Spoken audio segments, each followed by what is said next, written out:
Hey there, pirates! Welcome aboard the Anime No Me channel. Ever since Blackbeard showed up, everyone's had a bad feeling about the guy. But after chapter 1154, when Roxy Xebec's face appeared, and it looked exactly like Teach's, a lot of people started looking at this whole story differently. Because it's not just a physical resemblance, Oda wouldn't do that for nothing. He knows how heavy that kind of reveal is, especially showing this face so late in the story. The truth is, their appearances are just too similar to be a coincidence. And what if it's not a coincidence? What if they're the same person? That's where the theory comes in. Teach isn't Rox's son. He is Rox. Reincarnated, resurrected, brought back somehow with the same essence. That would explain a lot of things the manga has been hinting at since the Jaya arc. And what's wild is that even Whitebeard never really took Ace going after Teach seriously. In chapter 576, Whitebeard looks at Teach and says, "You're not the one Roger's waiting for," but at the same time, he doesn't say what Teach actually is. Maybe that's because Whitebeard recognized something older than Teach himself, something from another time. The first major clue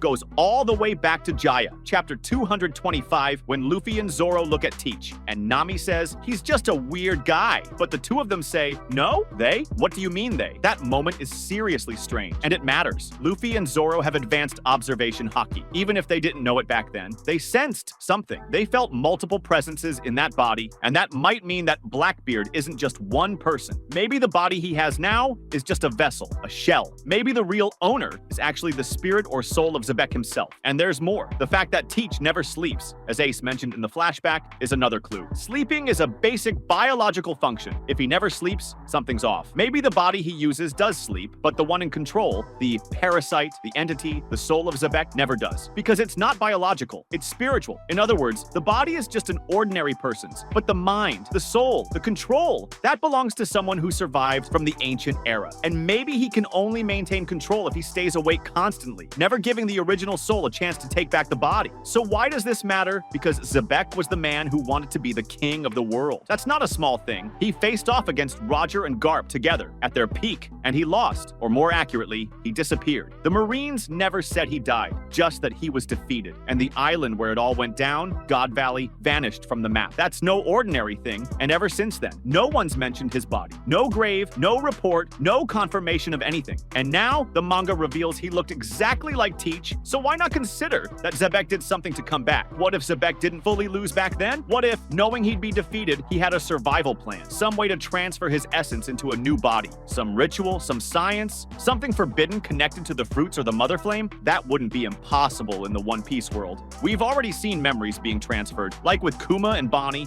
we've seen scientists like Vegapunk clone bodies and personalities. And Xebec, who was so obsessed with the world and with becoming its ruler, might have found a way to make himself eternal. Now think about when Teach shows up, he joins Whitebeard's crew, Roger's greatest rival, meaning someone who knew Xebec, and Whitebeard never seemed surprised by him. Maybe he realized the spirit inside that boy was much older, more dangerous, and that's the only reason he tolerated him for so long. Maybe Whitebeard believed that as long as Teach was there, he wouldn't become a threat. But when Ace went after him, Whitebeard didn't try to stop it. Maybe because he knew Ace couldn't win, maybe because he knew that Xebec, or whatever was inside Teach, was already awake, and that's where Teach's path as a true heir of chaos begins. He gets the Yami no Mi, a fruit that swallows everything, even light, souls, and energy. Maybe he didn't just get that fruit by chance. Maybe it was drawn to him because he was darkness from the very start. And that could explain how he was able to take 2 devil fruits, something no one else has done. Marco even says his body is different. Not different because of a mutation. Different because it's the body of someone possessed. Someone who shouldn't exist that way.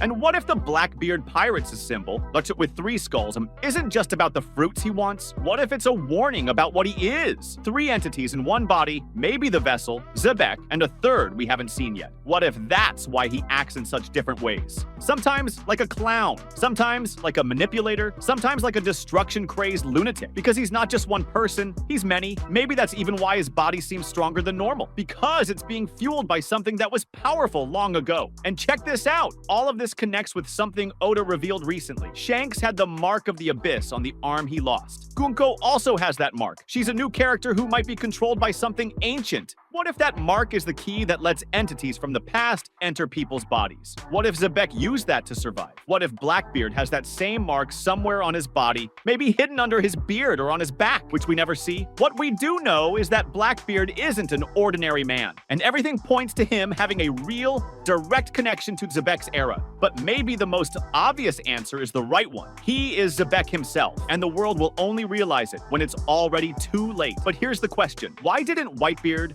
Garp, Sengoku, Roger, or anyone else who knew Rocksteady Xebec ever mention that Teach was his son, especially now that the manga has all but confirmed that Blackbeard's face is identical to Xebec's? There's no way that should go unnoticed. And more than that, their silence just makes it all even stranger. So let's think about it. If Teach were just Rox's son, like some people are saying, that alone would be a huge deal. Rox was the world's greatest threat. The man who nearly forced his way into becoming king of the world. The one who gathered the worst pirates of all time, and the one the world government did everything in their power to erase from history. And even with all that, Whitebeard accepted Teach into his crew. A crew he led based on respect and values. That's suspicious. If Whitebeard had recognized the son of his former captain, he would have said something, at least to Marco, to Ace, or even to Teach himself. But he never said a word. That's when the question flips, what if he didn't say anything because there was nothing to say? Because Teach isn't Xebec's son, he is Xebec. And that would explain why nobody recognized him as a son, because none of them witnessed a birth. What they may have recognized was the aura, the laugh, the behavior, something familiar but way too strange to explain in words. Let's also remember what Sengoku says in chapter 957. He reveals the name Rox for the first time and explains that Garp and Roger teamed up to defeat him, and that the name Roxsteady Xebec was erased from the world. But notice, at no point does he say Rox had a child. That would have been huge. The world government tracks every dangerous bloodline, like Rogers, dragons, even Nefertari cobras.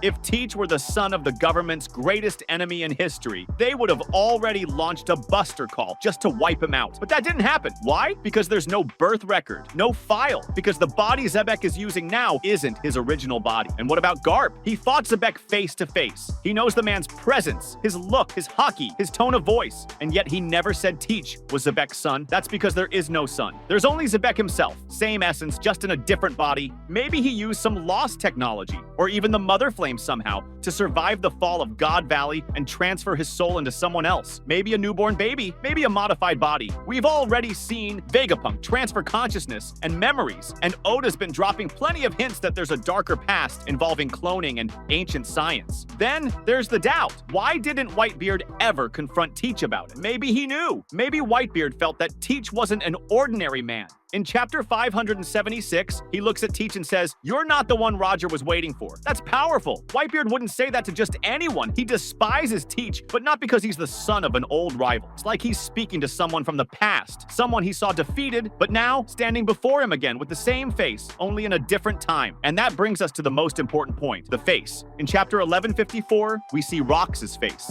and it's identical to Teach's. That's not normal. Oda is very specific with character faces. He never makes two random characters look like clones. So if the two have the same face, it's because they're the same being. The difference is the world hasn't realized it yet, and the only ones who might have, like Whitebeard, are no longer active, or are people like Garp, who may prefer not to bring that name back into the world, because they know exactly what it represents. That was today's content. We hope you liked it and want to share your opinion on the subject. Don't forget to share the video, give it a thumbs up, and I'll see you in the next video. Take care and stay amazing.